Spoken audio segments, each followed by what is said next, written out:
कहानी शुरू होती है एक छोटे से गांव में, जहां एक पुरानी भुतहा हवेली का खौफ फैला हुआ है। वर्षों से लोगों ने इस हवेली से आने वाली चीखें, अजीबोगरीब आवाजें और रहस्यमय परछाइयां देखी हैं। गांव वाले कहते हैं कि जो भी इस हवेली में रात बिताता है, वो वापस नहीं लौटता। एक दिन आदित्य नाम का एक लड़का, जो एक शौकिया फोटोग्राफर और जिज्ञासु व्यक्ति है, इस हवेली का सच जानने की ठान लेता है। आदित्य अपने कैमरे और टॉर्च के साथ हवेली में दाखिल होता है। हवेली का मुख्य दरवाजा चरमराती हुई आवाज के साथ खुलता है और अंदर की सड़ी गली दीवारें और टूटे फूटे फर्नीचर देखकर उसे एहसास होता है कि यह जगह सचमुच भूतहा है।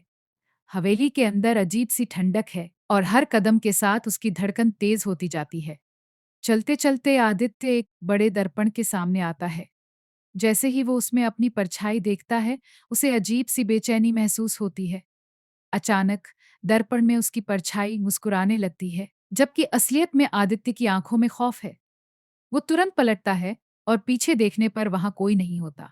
आदित्य दूसरी मंजिल पर जाने के लिए सीढ़ियां चढ़ने लगता है। जैसे ही वह ऊपर बढ़ता है, उसे अपने पीछे किसी के कदमों की आवाज सुनाई देती है। हर कदम पर उसे लगने लगता है कि कोई उसके बहुत करीब आ रहा है, लेकिन पीछे मुड़कर देखने पर वहां कुछ भी नहीं होता। दूसरी मंजिल पर पहुंचते ही उसे हल्का सा संगीत सुनाई देता है।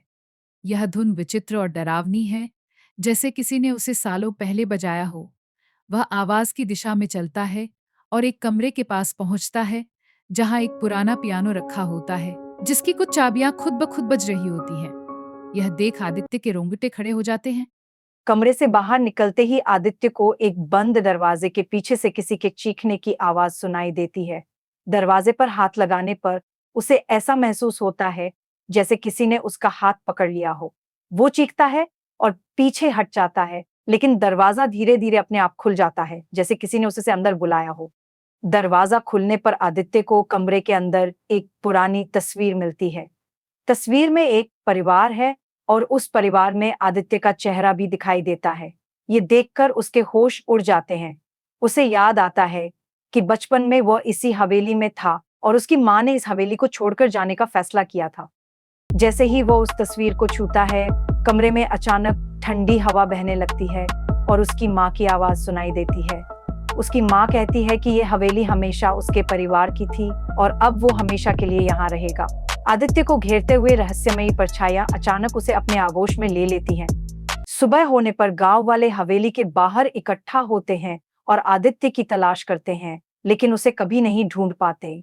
हवेली के अंदर बस एक कैमरा मिलता है, जिसमें उसकी आखिरी तस्वीर कैद है। तस्वीर में आदित्य का चेहरा विकृत और भयभीत है। Subscribe my YouTube channel.